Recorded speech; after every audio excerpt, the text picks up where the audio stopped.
Mobile छोड़ा किस्मत खुली। आदित्य की कहानी। आदित्य एक होनहार नौजवान था, लेकिन उसकी सबसे बड़ी कमजोरी थी मोबाइल। कॉलेज की पढ़ाई और नौकरी की तलाश के बीच उसका आधा से ज़्यादा समय फ़ोन की स्क्रीन पर बीतता था। दोस्तों के साथ गपशप, सोशल मीडिया स्क्रॉल करना और ऑनलाइन गेमिंग, यही उसकी दिनचर्या बन गई थी। नतीजा यह हुआ कि उसके ग्रेड गिरने लगे और कई इंटरव्यू में उसे असफलता मिली। हर कोई उसे टोकता, लेकिन वह टाल देता, बस 5 मिनट और।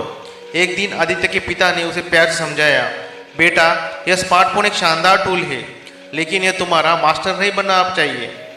तुम अपनी जिंदगी का रिमोट कंट्रोल किसी बेजान मशीन को क्यों दे रहे हो? जरा सोचो, अगर तुम यह समय अपने सपनों को देते तो क्या नहीं हो सकता था। पिता की यह बात आदित्य के दिल को छू गई। उसे एहसास हुआ कि उसकी असफलता का कारण बाहरी नहीं, बल्कि उसकी यह लत थी। बदलाव की शुरुआत, एक मुश्किल फैसला। आदित्य ने तुरंत एक कड़ा फैसला लिया। उसने अपने मोबाइल को सिर्फ काम के लिए इस्तेमाल करने का संकल्प लिया। उसने अपने सभी सोशल मीडिया ऐप्स को डिलीट कर दिया और गेमिंग को पूरी तरह से बंद कर दिया।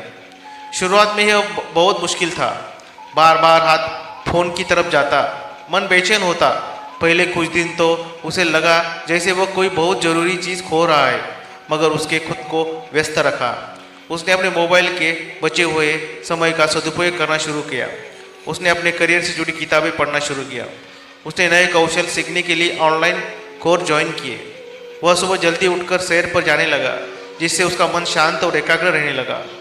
कुछ ही हफ्तों में आदित्य को अपनी ऊर्जा और एकाग्रता में जबरदस्त बदलाव महसूस हुआ। आदित्य ने जिस कंपनी में जाने का सपना देखा था, उसके लिए उसने पूरी लगन से तैयारी की। जहां पहले वह इंटरव्यू में आत्मविश्वास से बोल नहीं पाता था, अब उसका ज्ञान और स्पष्ट सोच उसके चेहरे पर झलकती थी।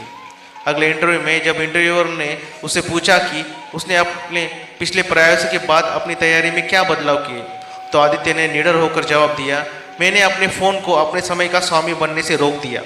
मैंने बाहरी दुनिया की डिस्ट्रैक्शन को छोड़कर अपनी आंतरिक क्षमताओं पर ध्यान केंद्रित किया। आदित्य का यह जवाब और उसकी ईमानदारी आत्मविश्वास से भरा ध्यान के साथ निर्णायक साबित हुआ। उसे न सिर्फ नौकरी मिली, बल्कि जल्द ही अपनी लगन और मेहनत के दम पर वह कंपनी ने एक बड़ा और महत्वपूर्ण ओहदा हासिल करने में कामयाब रहा। लोग देखकर दंग रह गए। जो लड़का कल तक मोबाइल में खोया रहता था, आज वह इतना बड़ा आदमी बन गया था। सीख।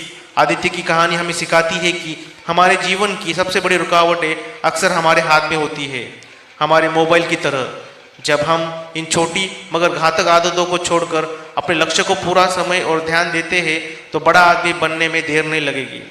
कामयाबी हमेशा इंतज़ार करती है, बस आपको स्क्रीन से हटकर उस तक पहुंचना होता है।